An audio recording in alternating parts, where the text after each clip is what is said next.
Bismillahirrahmanirrahim. Assalamualaikum warahmatullahi wabarakatuh. Alhamdulillahi rabbil alamin. Assalatu wassalamu ala asyrafil anbiya'i wal mursalin wa ala alihi wa sahbihi ajma'in. Amma ba'du. Wa qala Allah ta'ala fil kitabil karim. A'udzu billahi minasy syaithanir rajim. Bismillahirrahmanirrahim. Ya ayyuhalladzina amanu kutiba alaikumus syiyam kama kutiba alal ladzina min qablikum la'allakum tattaqun. Shadaqallahul azim. Alhamdulillah, muslimin dan muslimat dimanapun berada, kita sudah memasuki 10 terakhir bulan Ramadan. Ada sebuah sunnah yang sangat dianjurkan oleh Allah Subhanahu wa Ta'ala, yaitu iktikaf. Iktikaf merupakan berdiam diri di masjid. Makna iktikaf secara bahasa adalah berdiam diri. Sedangkan secara istilah, iktikaf adalah berdiam diri di masjid dengan niat beribadah kepada Allah Subhanahu wa Ta'ala. Rasulullah SAW pernah melakukan iktikaf di masjid sebagai bentuk kesungguhan dalam beribadah dan mengharapkan Lailatul Qadar. Iktikaf menurut mazhab Imam Syafi'i adalah berdiam diri di masjid dengan niat ibadah kepada Allah Subhanahu wa Ta'ala.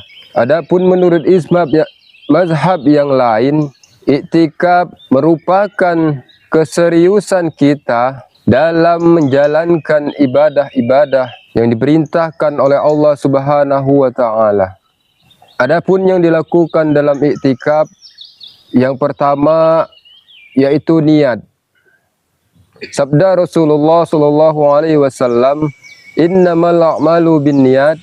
Sesungguhnya setiap pekerjaan yang kita lakukan harus disertai dengan niat. Yang kedua yaitu sholat.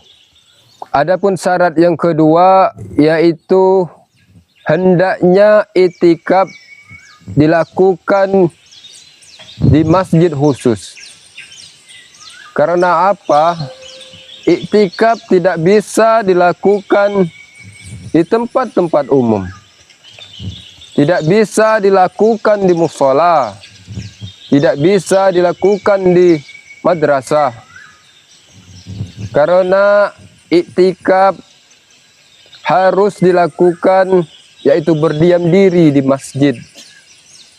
Kecuali di suatu mushola atau surau pernah dilakukan sebagai sholat fardu ataupun sholat Jumat, maka mushola dan surau itu bisa dilakukan tempat untuk beriktikaf.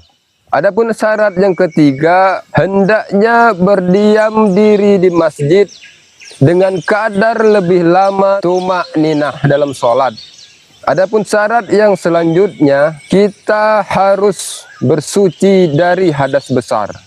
Kenapa iktikaf sangat dianjurkan pada bulan Ramadan, terutama 10 Ramadan terakhir? Ini semua merupakan sunnah yang dianjurkan oleh Allah Subhanahu wa Ta'ala. Iktikaf memiliki beberapa hikmah. Di antaranya yang pertama, mendekatkan diri kepada Allah. Mari kita jadikan iktikaf sebagai momentum untuk berhenti sejenak mengurusi urusan dunia dan kita fokus untuk memperbaiki diri dan untuk mendekatkan diri kepada Allah Subhanahu wa Ta'ala. Adapun hikmah yang kedua, melatih keikhlasan dan kesabaran. Maksudnya adalah kita berdiam diri di masjid dan merenung di masjid untuk menahan diri kita agar pribadi kita menjadi lebih baik Apa saja yang telah kita lakukan di dunia ini, maka semuanya akan dipertanggungjawabkan di hadapan Allah Subhanahu wa taala.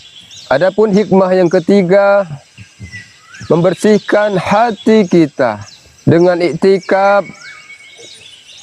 Mari kita menahan diri kita dari hal-hal yang melalaikan, sehingga hati kita menjadi lebih lembut, menjadi lebih bersih dari tahun-tahun sebelumnya. Adapun hikmah yang terakhir, yakni kita mempunyai kesempatan untuk meraih malam Lailatul Qadar. Salah satu tujuan utama iktikaf adalah kita jangan menyia-nyiakan waktu, jangan melewatkan waktu untuk meraih malam kemuliaan, malam yang lebih baik, yakni malam Lailatul Qadar atau malam 1000 bulan. Mari kita laksanakan iktikaf dengan penuh kesungguhan, dengan rasa yang sangat-sangat kita syukuri, dari mulai kita menghadirkan diri kita, merenung diri kita untuk pergi ke masjid melaksanakan iktikaf. Adapun niat iktikaf, nawaitu i'tikafa fi hadzal masjidi lillahi ta'ala. Aku berniat iktikaf di masjid karena Allah Ta'ala. Iktikaf tidak mesti kita laksanakan dengan waktu yang lama. Para ulama pernah menjelaskan, barang siapa yang beriktikaf dan niat ibadah kepada Allah walaupun hanya sebentar, maka itu semua sudah dimaknai iktikaf. Oleh sebab itu, mari kita manfaatkan kesempatan ini untuk beriktikaf, untuk mendekatkan diri kita kepada Allah Subhanahu wa taala dengan cara melaksanakan salat sunnah, dengan cara membaca ayat suci Al-Quran, dengan cara berzikir seperti tasbih, tahmid, dan juga disertai dengan doa. Semoga Allah Subhanahu wa taala memberikan kekuatan kepada kita semua untuk selalu istiqomah dan membiasakan diri kita untuk beriktikaf.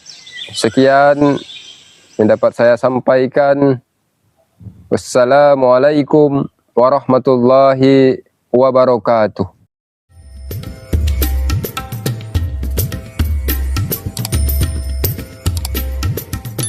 Subhan